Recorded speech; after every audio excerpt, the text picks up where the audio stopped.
Good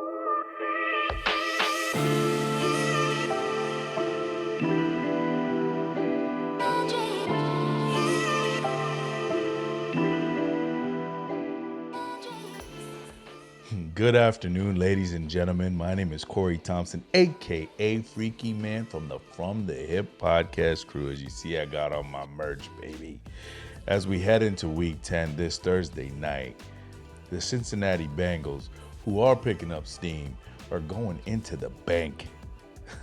And what I mean by the bank, they're going to play the premier team, the Baltimore Ravens. Yes, I am a little bit biased, but not in this one here. We'll get to the truth and nothing but the facts. Let's go off of it like this, starting with the offense on both sides of the ball. Right now, they're both top tier. Yes, both sides of the ball are top tier. The Bengals are a high-powered passing offense. They rank in the top 5 in yards in the passing game, yet their rush is a little bit suspect, we'll say. Whereas the Baltimore Ravens, they also rank in the top 5 in passing and total offense, but they also are number 1 with that rushing game. Thank you, number 22, Derrick Henry, for coming to Charm City.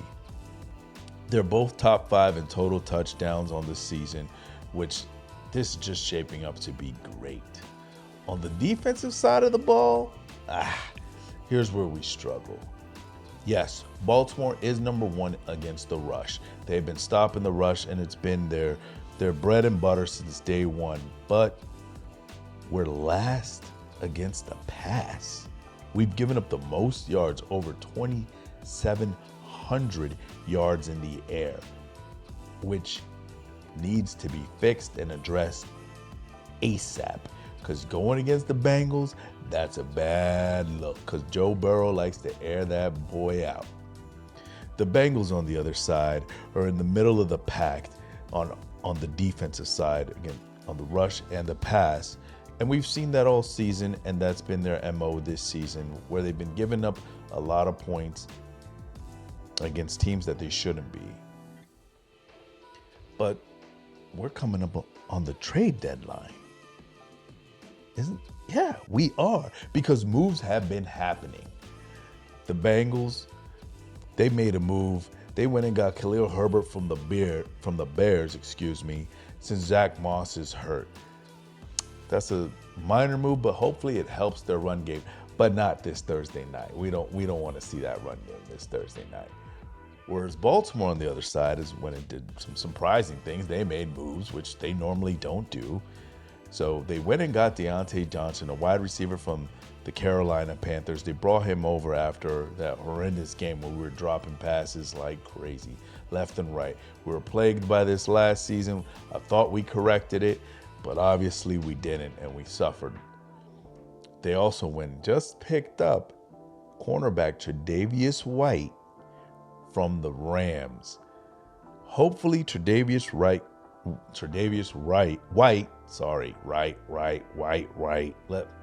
White can come in and help our defense solidify itself against the passing game. Humphries has been a little bit hurt. Nate Wiggins, our rookie's been hurt, but I think Nate Wiggins is a big bright spot to add in with Kyle Hamilton and the boys back there. This will help Baltimore this season as we push towards an NFL championship. Mo, I know you don't want to hear it, but I called it. We getting one this year. So, keys to victory for the Bengals. Air that bad boy out. Joe Burrow, use that strong arm. You have Chase. Hopefully T. Higgins comes back for you guys to make this game interesting, because without T. Higgins and only relying on Jamar Chase, that isn't going to work against the Ravens. Your run, you gotta keep the Ravens honest too. So hopefully you could use Khalil Herbert in there somewhere and move the rock a little bit.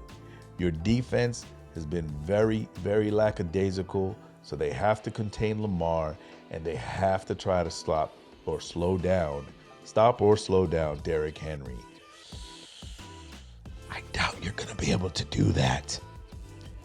On the other side of the ball with the Baltimore Ravens, their keys, give the ball to Derrick Henry and let him do his thing.